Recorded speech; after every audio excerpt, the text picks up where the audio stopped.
परंतु जवेश भाऊ असा पहिला नवरते होता की राहू मी प्री वेडिंग शूट लिहिले आम्ही आणि भाऊ डायरेक्ट पै पै करा ना. आपले दादू भाऊ आपल्याला भेटायला आलेले आहेत नाशिक, त्याचसोबत मनोज पण आहे. आणि नाशिकला येण्याचं कारण असं होतं, दादू भाऊला ऑर्डर आहे प्री वेडिंगची आणि इगतपुरीकडे काही सेट आहे, तिकडे आम्ही जाणार आहोत प्री वेडिंगसाठी.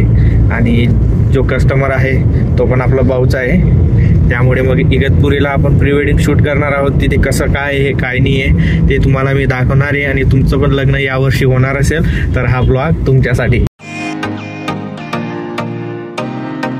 आता पापड दे ना तो जीवांनी तेल म्हणतो भाऊ कसा ना पापड आहे तेल माहित. आणि आता आम्ही मागाडेल खिचडी, आपल्या आवडत भाजी खिचडी. आज आपण काय राहतो ताजी कडलीशी ताजी खिचडी ऐकदा करू शकतो तुम्ही. खिचडी ऐकायचा नाही रे भाऊ मग खिचडी आधी तांदूळी.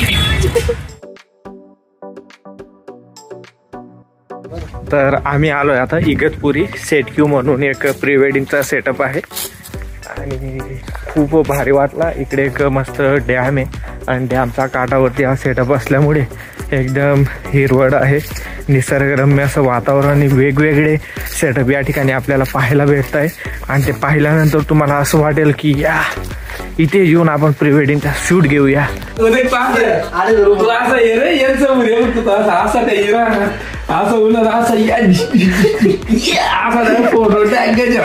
ट्रायल घ्या ना तुम्ही तेवढ्यात.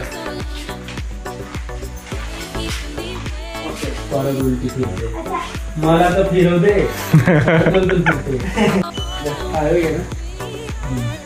मग आपला शूट कंटिन्यू चालू आहे आणि तुम्ही पाहू शकता मागे मॅनेजमेंट. मनोज लाईट कर.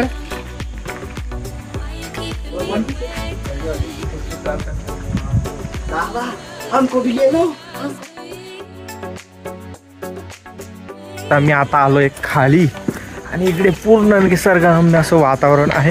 त्याचबरोबर इथे सेटअप डेव्हलपमेंटचं काम सुद्धा सुरू आहे. तर दादू ॲक्शनसाठी रेडी, मनोज भाऊ फोटो काढताय आणि जज वनेन वनी साहेबांनी पोच दिली आहे. आणि तिकडे सूर्य महाराज घरी पडतोय आणि आमचा शूट डन झाला. हा एक कृत्रिम वॉटरफॉल.